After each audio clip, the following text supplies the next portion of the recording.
We usually introduce you to the successful Slovak and Czech companies, but in this case, we have something special for you. I have the great honor and pleasure to introduce you the leading Ukrainian companies for the micro and small segment business, which made the decision to start the fully new operation in Europe, and they made the decision to move to Slovakia. Dear ladies and gentlemen, I have the great honor and pleasure to welcome and to present you both co-founders of ESKA Finance, Mr. Sergey Vaškov and Anton Diadora. Welcome. Thank you, Peter.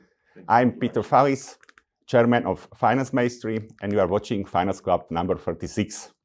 So, thank you very much for your time, and let's start to the head. How your story started? Well, our story started back in Ukraine. We always were fascinated with financial business, and we understood that to be successful in a financial business, you need to find a niche, you need to find a segment that you will be concentrated on, and you will be successful in this segment. And for us, this was financing of micro and small businesses. And we chose to concentrate on leasing and hire purchase services and loans for micro and small businesses. Back in the days, 15 years ago in Ukraine, this was not mainstream. This was something very radical. But with years, we proved that it's a huge market, a very interesting market, a market that not only allows you to earn some money, but also allows you to make a huge impact.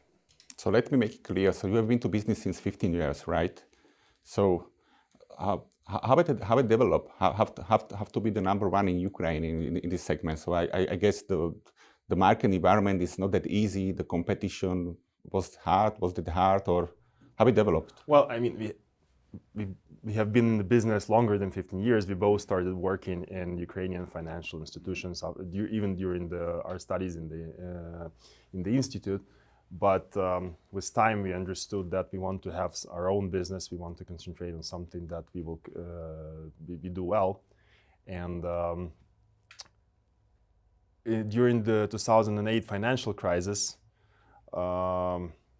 we decided to found our company, but we quickly understood that it's going to be, yes, it's going to be very tricky to do something. But at the same time, leasing companies and banks were struggling with repossessing the assets from the defaulty clients, and we're selling them. And that's basically when our story started. And at the moment when we started helping other leasing companies and banks selling their distressed assets, we realized what actually is the best and easy way to sell on the market. That's how we explored that used machinery and small business is actually a good group of customers with whom you could work in any environment, even in case if the situation in the economy is very bad, when everyone is shocked, still there is a possibility for small business to develop, because this type of company, this type of business, they're very dependent on their business, because they feed themselves, they feed their families, and they try to work as hard as possible because they don't have another way to do it except for continue making operations. And even after crisis of 2008, when there was a huge inflation and also exchange rate changes dramatically for Ukrainian hryvnia to dollar to euro, even in this environment, we realized that small business could manage and could go through this crisis the best way comparing to big corporate customers. And that's how an idea came that we should start financing small entrepreneurs. Because there was a huge demand, there was huge possibilities, because as Sergey said, at that moment, no banks, no leasing companies, they didn't want to finance these small entrepreneurs.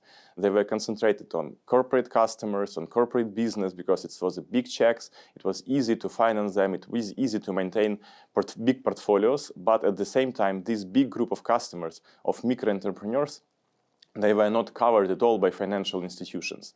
And step by step, we started building up our credit history, attracting financing in Ukraine, financing these small entrepreneurs, providing financing of used machinery, trucks, agriculture machinery, construction machinery to this small business.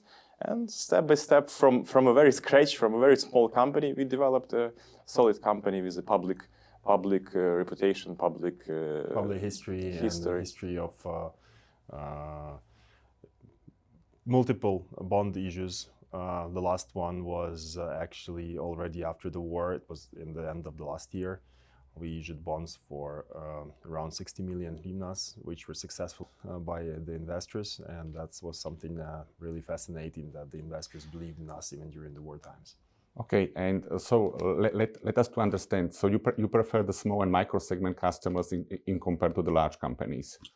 The reason was because they were not covered by the banks, or what? And also another reason why you focus on this kind of customers. You know, like it's easy to say you prefer or not prefer.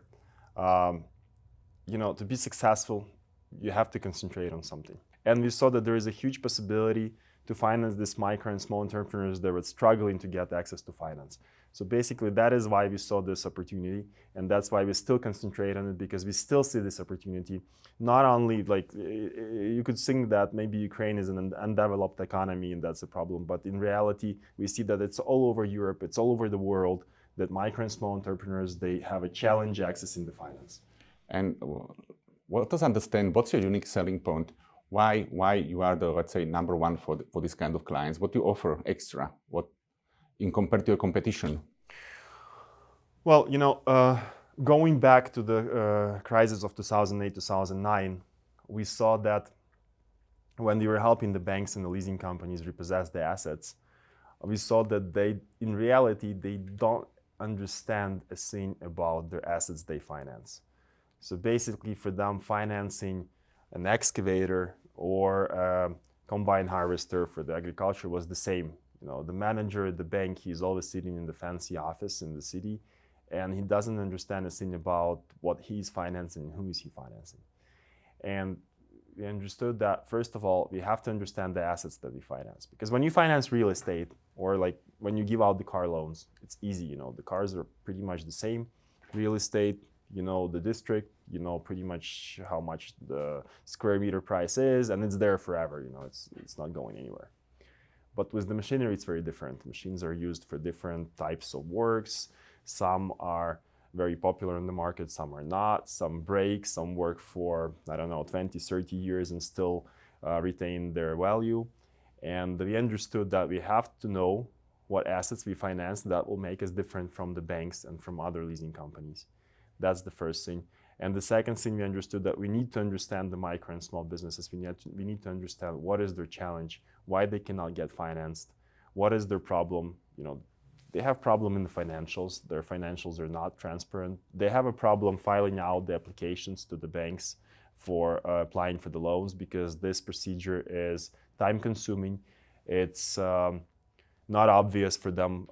It's something they don't do, something they haven't learned, because they don't have a financial department, they don't have a CFO, they don't have their dedicated accountant at most of the times. So we had to make the process as easy and as flawless as possible, but at the same time, we had to gather enough information to understand this client, to understand that, to eliminate, you know, for example, to eliminate any kind of scams, to eliminate the possibility of 100% default. So we are coming to the operation, right? So that was our second question: how you run the operation? That what let's say schemes and the procedures you put in place that you, let's say, survive such a long history and pretty successful. I would like to add a few points to our strength and to our specific features of our product, that we very close work and cooperate with dealers as well. So customers could expect from us not only providing financing, but we also help our customers to find machinery. Okay. Because in Ukraine, we had a situation when there was lack of machinery inside of the market, and for example, if the customer wanted to buy some tractor head or some agriculture machinery and they couldn't find it on the internal market, on the Ukrainian market, we help them to find it in Europe. That's how we started our trade operations in Europe, and that's how we launched our first company in Slovakia, because we used it as a trade company to purchase machinery all around Europe for our customers in Ukraine. And it actually was we were the first on the market who offered this cross-border financing, international leasing, when we helped our customers to find agriculture machinery and transport in France, Germany, Netherlands, Poland, Czech Republic, Slovakia as well. And then we imported this machinery outside of Ukraine and provided financing for it. So you started not only to be involved in financing, but also, let's say, to help the customer the long journey, to find the proper asset, right? We build it up. We build it up close relations with big dealership around Europe, with official dealers, with producers, and so on. And it helps us from one side to provide financing, from another side to be expert in asset, which we are financing to help customers to find a solution for them. Because solution for a small entrepreneur is not only providing financing, but also find an asset which would be used in his or her business and which would be the best matching his needs. And in most cases, it's hard to find a solution on one market.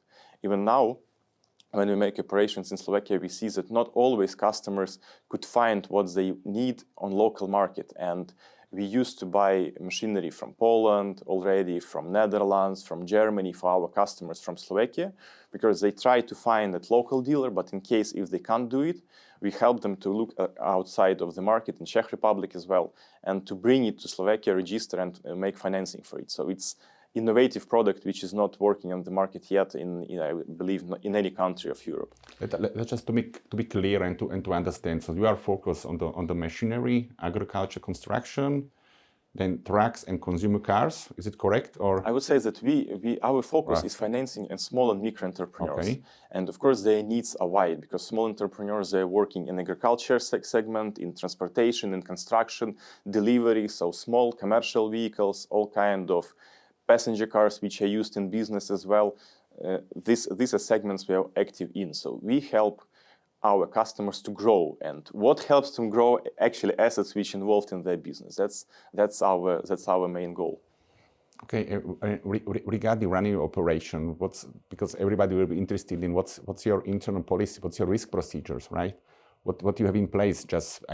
We guess this is not an easy market, right? The micro segment, because otherwise the largest bank will focus much more at the segment. So what makes you, let's say, successful in these segments? What are the procedures which you develop during the years? So actually, we are using the same approach as conventional banks using. So we make normal credit assessment, and we go through credit history of the customer. We analyze turnovers of the customer and business, and so on and so on.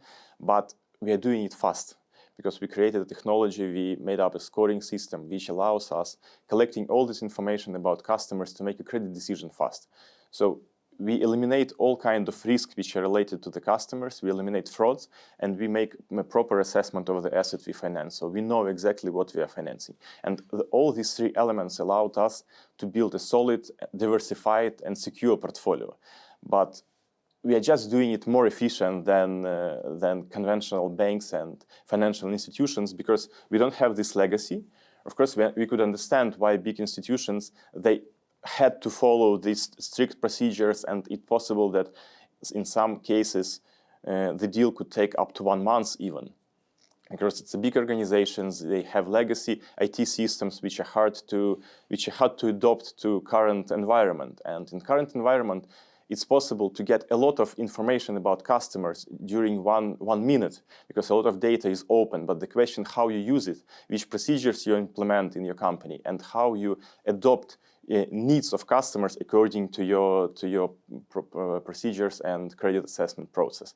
In our case, as we are building up a new company in Slovakia, which allows us to implement all the most modern technologies for credit assessment. And modern technologies allows to make a decision less than 30 minutes in most of the cases. And our target is to provide financing the next day after the customer enters our company and provides documents to us. So the next day the dealer should receive money for the asset, and the customer in 3 days should receive machinery, transport, or any other asset he wants to purchase. That's the product, how it looks like. Okay. The market environment was not that easy during let's say your history and career. How you protect against the fraud? Because we guess it is one of the main factors, right, in this kind of business to lend the micro and small businesses.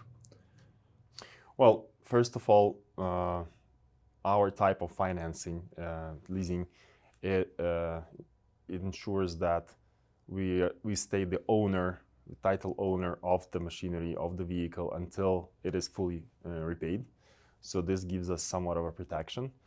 And of course, we had to develop a certain IT system that would help us gather information from all kind of sources to understand the client profile, like whether he has any ongoing legal disputes with his, or past legal disputes with his counterparties or with tax authorities, whether he was paying taxes on time or not, of course his credit history, and of course when the company was registered, does it have any assets, etc. So it's a number of factors that we try to analyze.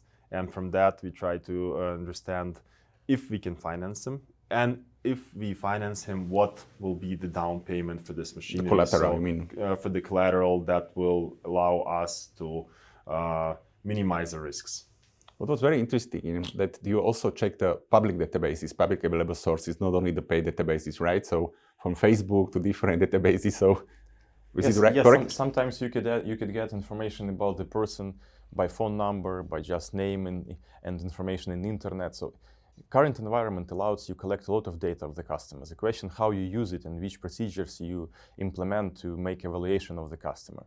According to our experience, we have specific profile of data we need to collect according to the profile of the customer. For transport companies, we need to collect one specific information and to check some specific data, and to be sure that it's a transport company, not other type of business. For agriculture companies, for farmers, we check another elements to be proved that it's a real farmer, not a fake farmer, and so on and so on. Because many years of working on the market allows us to understand which customer should looks like, and if the customer somehow is not the same, differs from this profile, we understand that something's wrong. We need to go deeper and to explore what actually is going on. If it's a real transport company, or it's a podvodnik, or maybe you learned the most important word, right? Yes, that's how it works. See, so watch your steps and watch what you put on Facebook, correct? So, okay, anyway, so a lot of experience, right? And you made a decision to close the operation in Ukraine, to establish a new operation in Europe, and we are very happy that you've chosen Slovakia. Why Slovakia? Why made the decision? Well, we didn't choose to close the operations in Ukraine. Just at some point, we were a bit tired of naturally, it's a war going on, and the environment is quite, let's say, harsh due to corruption risks and a lot of things, and we just had a proposition from a Ukrainian group to sell our operations, and we decided that since we are here in Europe and we are concentrated on Ukraine, we were already concentrated on European business since 2022. So we decided to just let go of the Ukrainian operations. So we sold the company successfully, and now we are fully concentrated on the European operations. And well, why Slovak market? Well, why not? So, because I believe that you shouldn't underestimate the reforms which were done in Slovakia during last years, because we are running business from 2014 in Slovakia, and I believe that during this period it was tremendous growth in Slovakia, and tremendous growth from perspective of legal regulation, from perspective of environment, investments, and so on and so on. And really, at the moment, we believe that it's a good environment to start business in Europe, because from one side, it's not so regulated still as in old Europe, but at the same moment, the potential of growth is very high, because as we see, the profile of business in Slovakia is perfectly matches our product and perfectly matches our knowledge, because a lot of small entrepreneurs are working on the market. Most of the companies which are registered in Slovakia, they're actually companies with up to 10 people working in the business, and it's exactly the profile we are working with. And also, as we already used to work in Slovakia and use a company as a trading company as I described, to make trading operations and cross-border financing, we knew environment, and it was easy to start. Well, and you have to understand that we just didn't choose Slovakia just because, I mean, we had already some legacy here, but we did the research. We looked at the different countries in the region, like Czech Republic, Poland, also Hungary, you know, so we were Austria, we were really choosing where to open up a company. And there are a number of factors. Since we're not just a lending company, we're basically a fintech because we're using a lot of data that we assess and that we have to understand. And Slovakia has a very good base of technical engineers. You have a very good school and you have a lot of people coming in here. The location is perfect. You know, you have a huge airport just near, well, you're well connected to everything.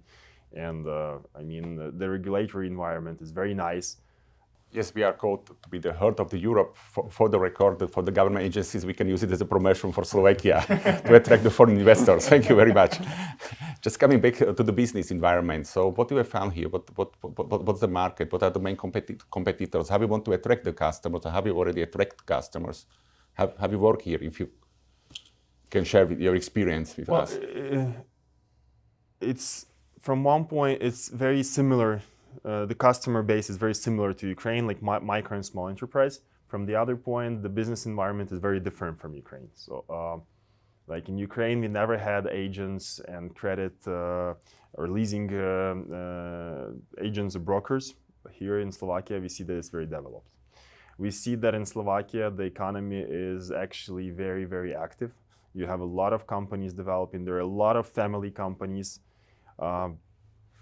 We see that the dealers are very proactive. They're not waiting when leasing companies will come to them. They're looking for new products, and they're very open to new solutions, to new financial solutions.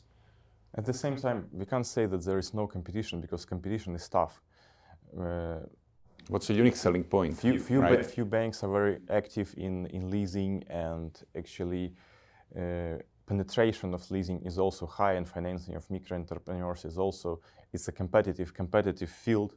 But at the same time, when the interest rates has risen in Europe, and after this huge inflation, when regulators tried to slow down inflation, they raised interest rates, and as usual, this influenced the possibility of banks to finance small entrepreneurs, because when this happens, all the banks, they tried to cut off applications which looks a little bit more risky. And first, what they're doing, they stop financing small business, because they continue financing corporate business, they continue financing consumers, but small business in this situation, they always are the last in the row waiting for financing. And for us, we see that it's a chance now, because demand is still very high, because these companies, this type of business, they always want to grow.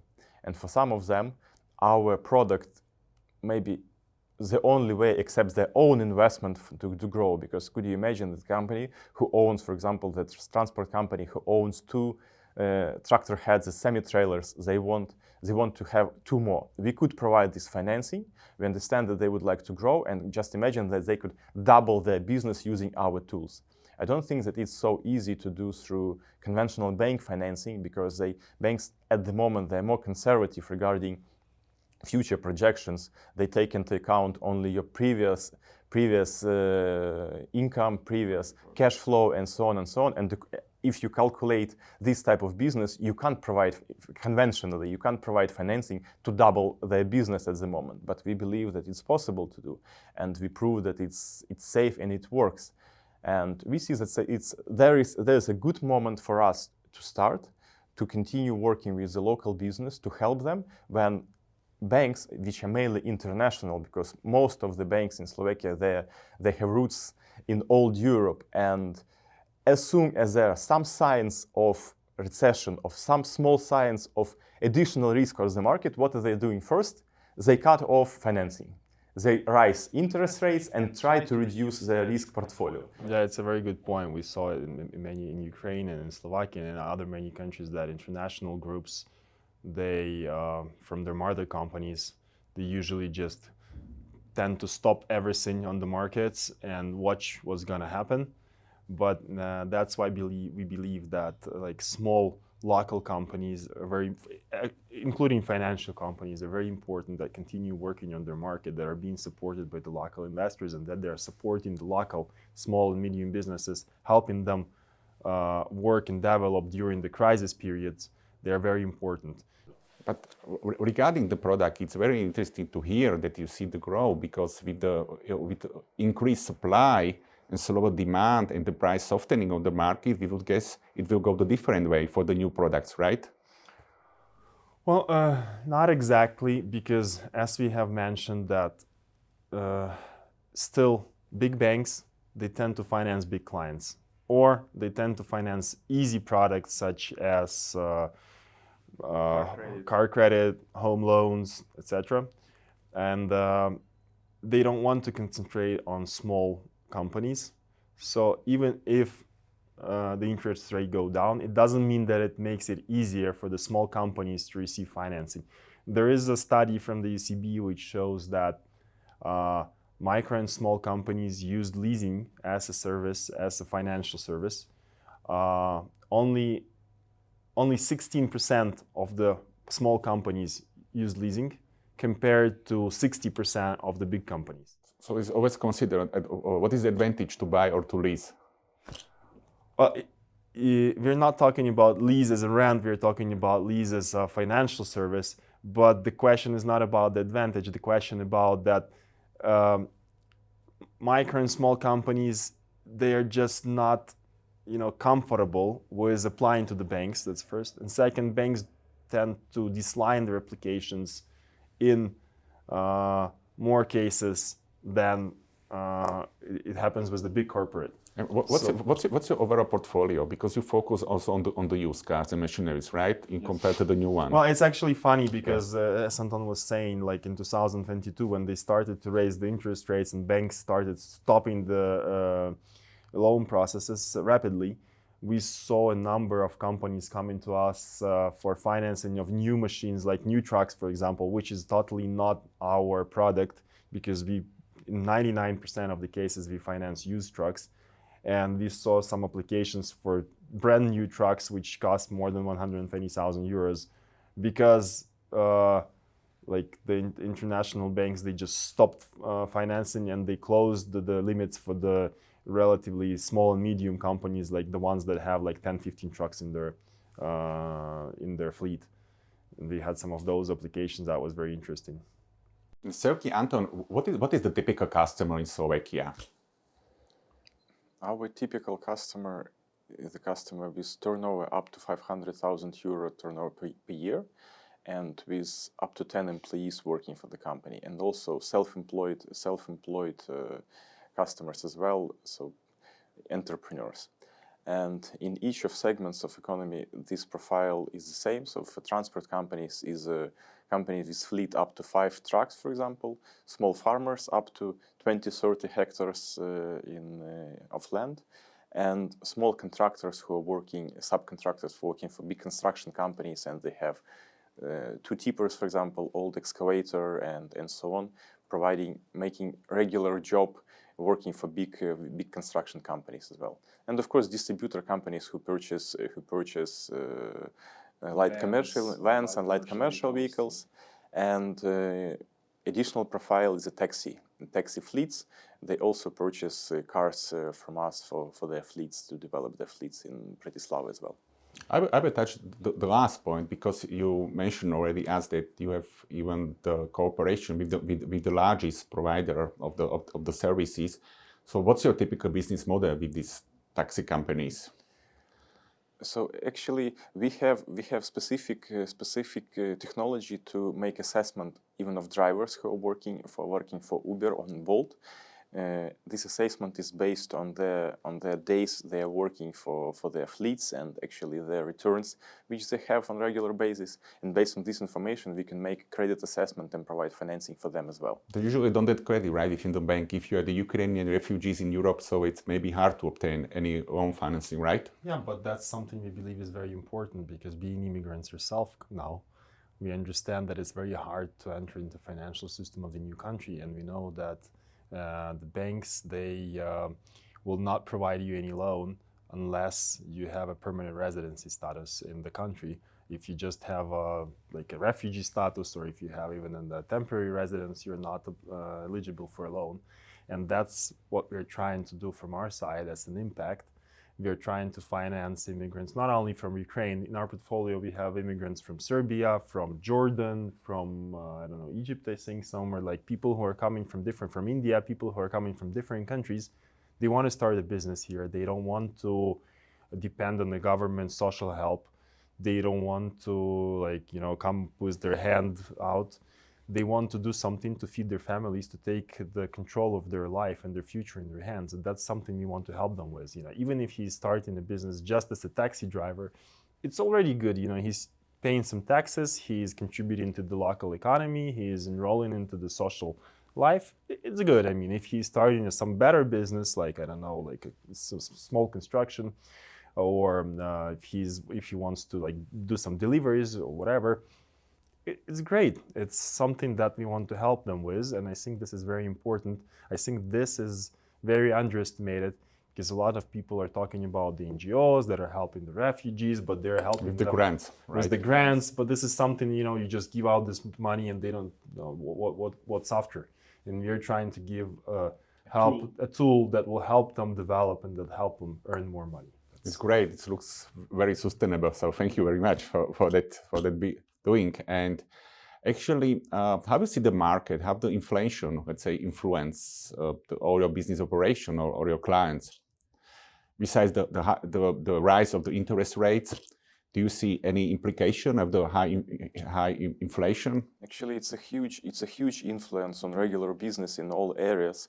First of all, because of rise of prices for machinery, for transport, and so on. Because all the assets which are used by our customers, we saw tremendous growth of prices during last years. Because I remember when the tractor head the price was around 70,000 euro, and now it's around 120, 130,000 euro. Huge increase. It's a huge increase for regular business, because price per kilometer for transport companies have not grown so dramatically during this period. So you could imagine how the margins have reduced, and that for most of the business, buying new machinery became just not possible, because it's too expensive for them. And even companies of medium size, they started looking for used machinery, for used transport, for used tractors for farmers and so on, because they can't afford buying new one. It's too expensive, and it's not matching business model of the business, which is still running on the same margins,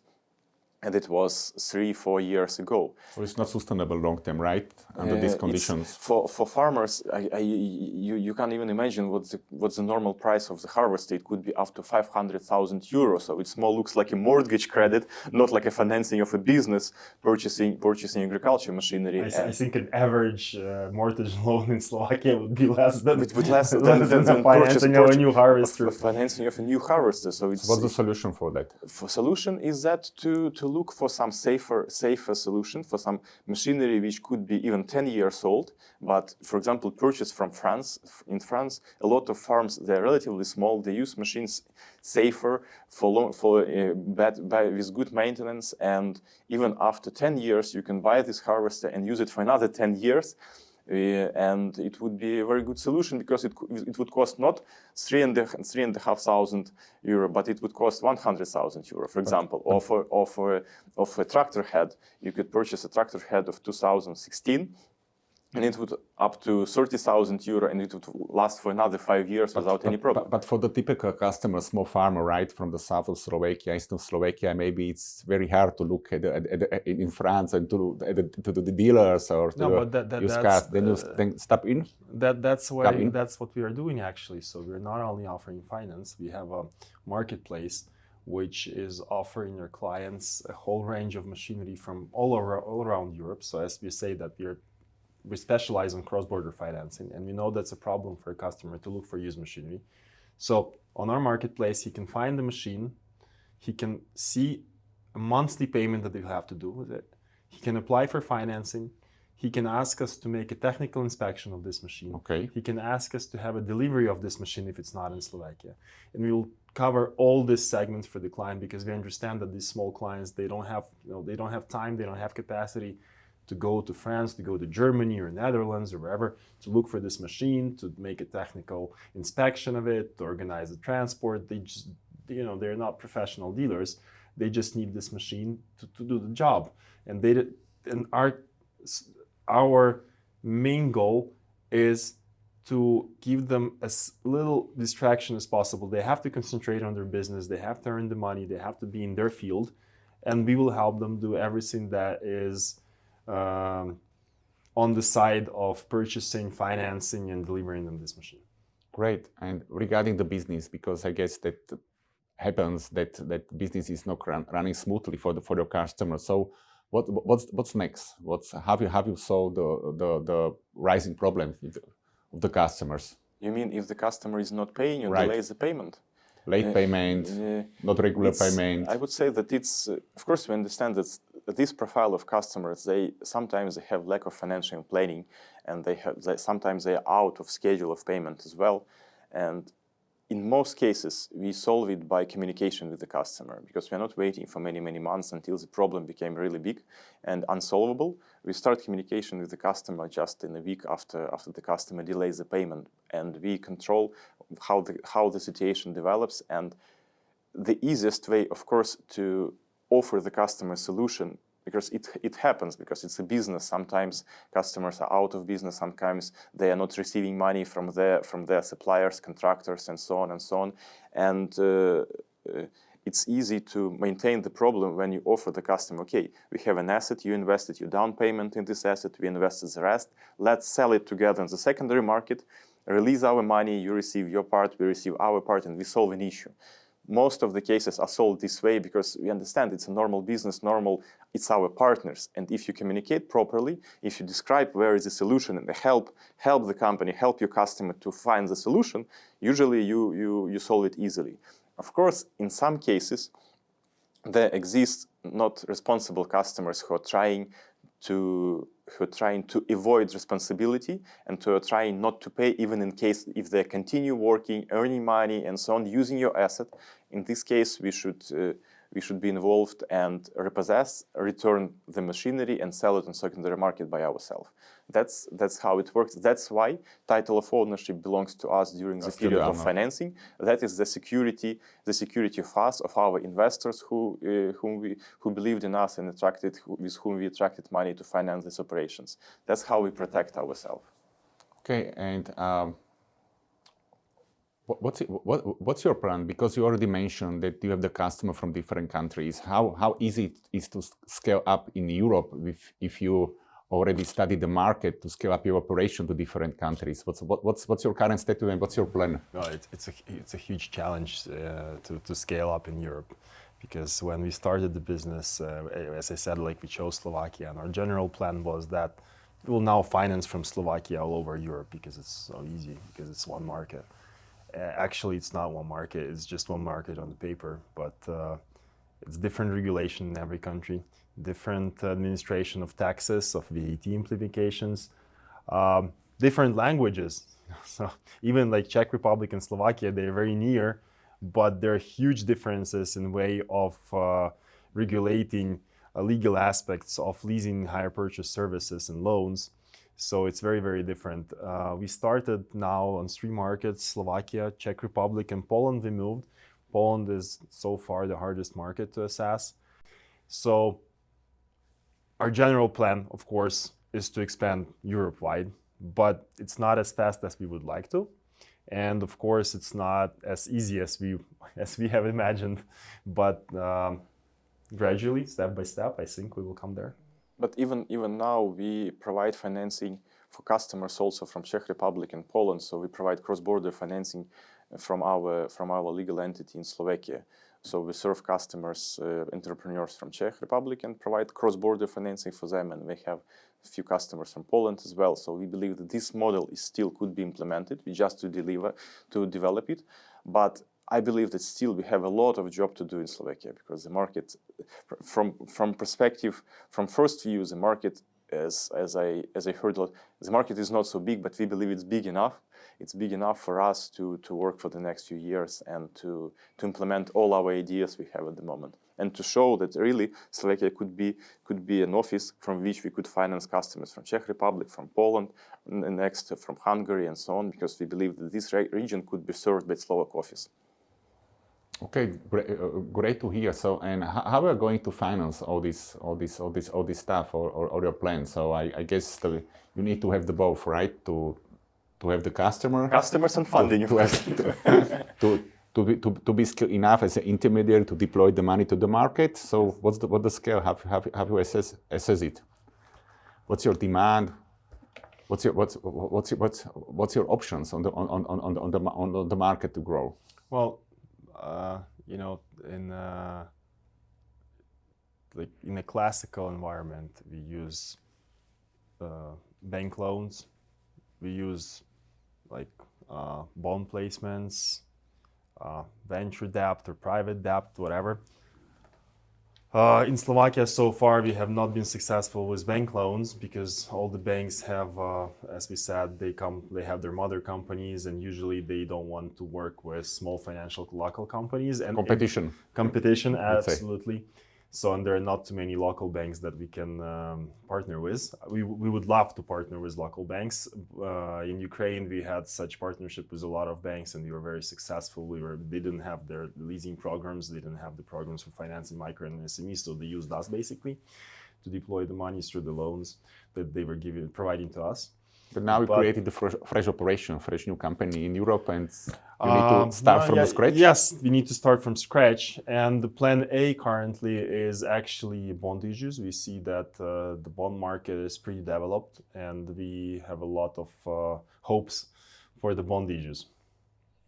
But regarding or considering the bond issue, everybody will be consider what is the risk, what is the return, right? So how you want to make the investor feel secure about the bond issue? First of all, we made the research of the local legislation and to find a solution which could allow our investors to be very secured. And actually, the tool is used for it as a security agent who would collateralize our portfolio, which we issue to our customers against our obligations, bond obligations. So all the debt we attract to bond issue, we actually use for creation of new portfolio, for purchase of machinery, transportation, and so on for our customers. So no operation, no IT development will be fully secure. No. All the money raised from the bond issues will be used only to fund the portfolio. So every euro is backed by an asset which we buy and lease to the client.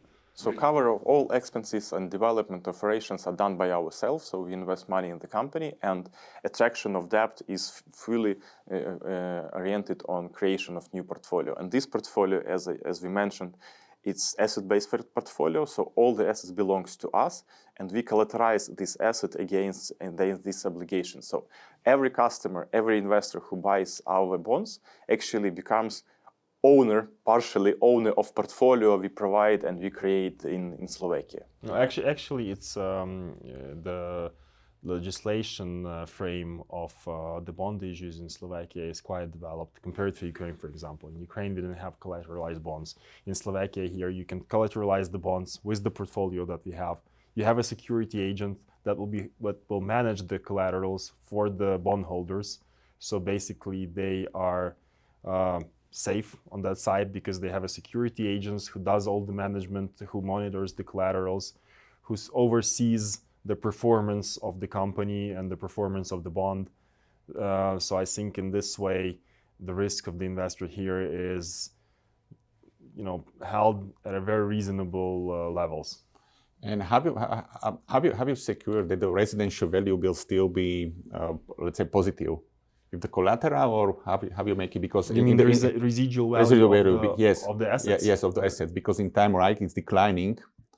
But at the same time, when we enter the deal with the customer and provide financing, first of all, we made an evaluation of the machinery, of the transport we purchase, and it should be on the market level. The second, that the customer anyway pays down payment starting from 20% of the market price. And during the period of financing, customer repays. We finance up to 5 years, but average period is around 3 years.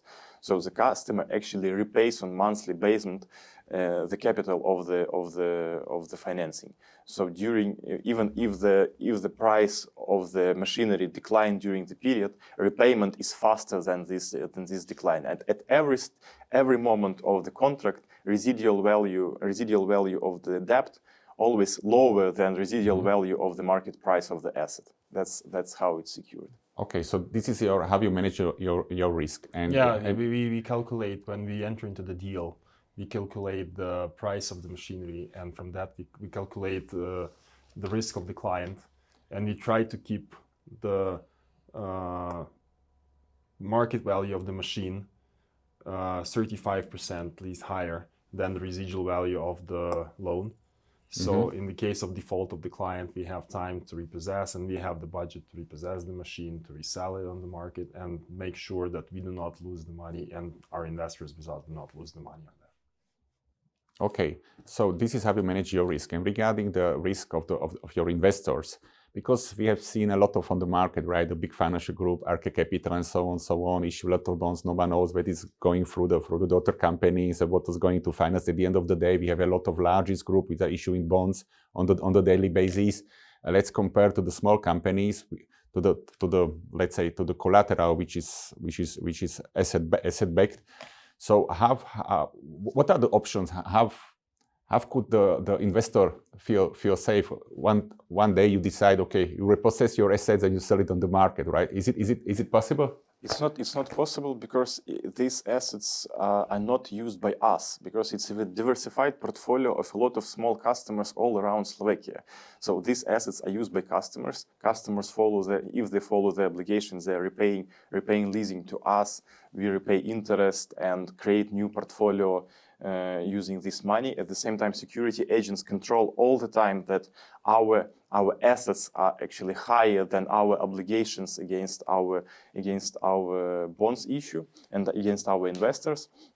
And at the same time, it's not possible that all customers would default at the same time, because it would happen. It means that the whole economy default, and it would be not only our problem, it would be problem of the whole country. But I don't believe in this scenario. It's as Anton said, the portfolio is very diversified. It is diversified by the client type. So an average loan size that we deploy to a client is around 25,000 euro. So these are quite small checks.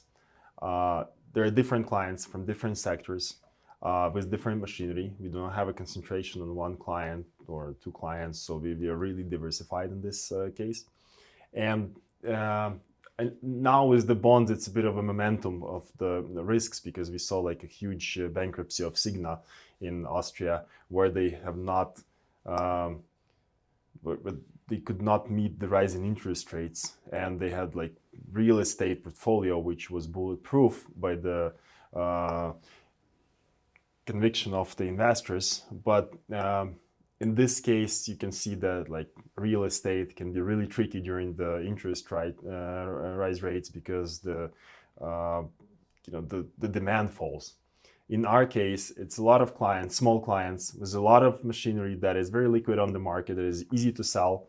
And in this case, all the leasing contracts and the hire purchase contracts and loan contracts, they are backed with also a certain maturity period and certain fixed interest rate. So in this case, the investors are pretty much on the safe side. Like even if like a few clients default, we still manage to repossess this, resell it, and the investors will not see any distress on our books. How long does it take typically to sell the distressed assets? We aim to sell it in 2 months. That's our policy. And I guess in your segment you work with the pretty high margin, so the premium, the buffer is not as high as we would like to, enough, but not as like as we would like to. But yes, we try to keep the margin high to to fund our operational expenses, of course, and you have to have enough income, to cover the risk. And during the years, you developed a pretty robust IT system and the risk system which you employ. And we have the discussion with several big funds. They were interested in the details, how you develop it. We understand it was step by step. But do you see any challenge in future you would like, what you would like to achieve? Actually, when we entered Slovak market, we were surprised in a good way that a lot of open data is available about customers, and also that we could use open banking services to get information about bank statement of the customers. So it's the first element of credit assessment when we go through the bank statement of the customer and make evaluation of the customer's turnover, specific expenses and incomes, and so on. And development of last year of artificial intelligence, which allows us to read this information carefully and to make some projections and decisions based on this information. It's actually know-how how we use this information and the modern technologies, right, on the market to use it the most efficient way to make a fast credit decision. The challenge is that this technology would be available for more and more companies, and the question who would be adopting this technology at first, who would develop it fastest, and who would develop it in the most modern way and the most smart way. That's the competition we face now from other fintech companies in Europe, from other players on the market as well. But it's always a question of competition. If there is no competition, it means that there is no market, and you're moving and there is no development, and you're moving the wrong way. There would always competition exist, but the question how you serve your customers, how you work with them, how loyal are them, how fast you serve them, how you work with dealers, because first of all we cooperate with local dealers, because for us and for local dealers it's easy to offer the machinery which is in local market, to close the deal fast and to provide the customer the product which he likes the most and the dealer likes the most. That's two crucial points, and after that we'll see who would be better. That's the question of competition.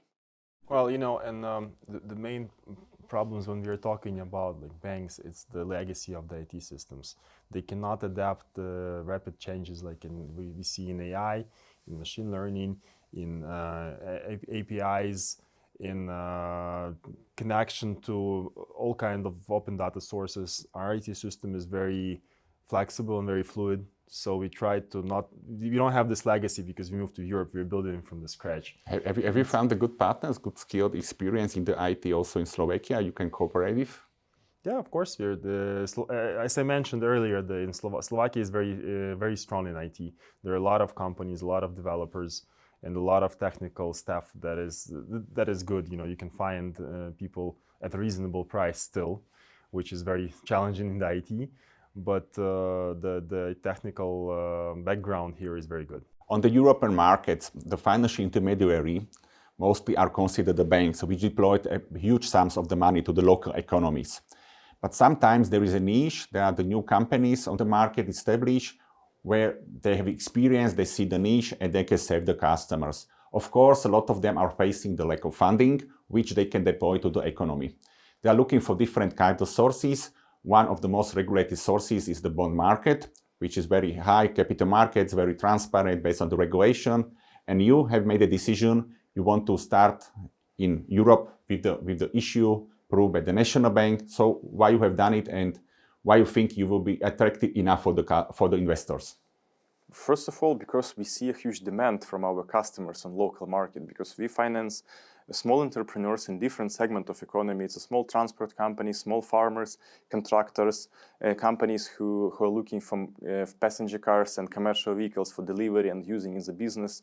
And this segment of customers is really huge in Slovakia, because most of these customers are representatives of small business, and it's logically that we looking for local sources of financing as well, and we see that we could be a very competitive alternative for bank deposit and to attract funding for these operations on local markets. From our perspective, it's not only good from perspective of earnings, but it's also safe from perspective of risks, because we find a tool which would be very safe for our investors, because our bonds are collateralized by portfolio we issue to our customers. So actually all the trucks, agriculture machinery, construction machinery, and cars we provides through financing to our customers has a title of ownership on our company.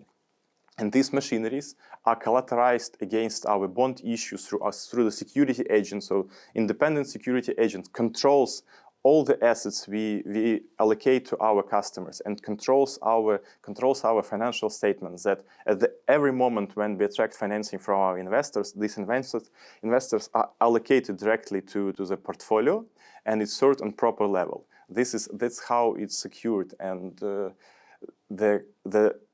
next thing, that investors, they're not only earning money in safe way, but they also have a positive influence on their local economy, because at the time when international financial organizations, they try to leave the market to safe havens, the main point is to support your economy by yourself, because if you want to develop your country, you need to invest in your country as well, and we are helping to make it in proper way to small entrepreneurs all around Slovakia. Just make it clear. So you will only focus or to invest to the assets, not to the operational business, not to the development. Is it correct? Absolutely. All the expenses are related to development, salaries, marketing, IT technology, and so on, are done by our own investments. So we put money in the company by ourselves, and the debt we attract through bond issue, we fully deploy to finance our customers and to create new portfolio. Great to hear. So we wish you good luck. Thank you for being here. Thank you, Peter. Thank you, Anton, Sergey.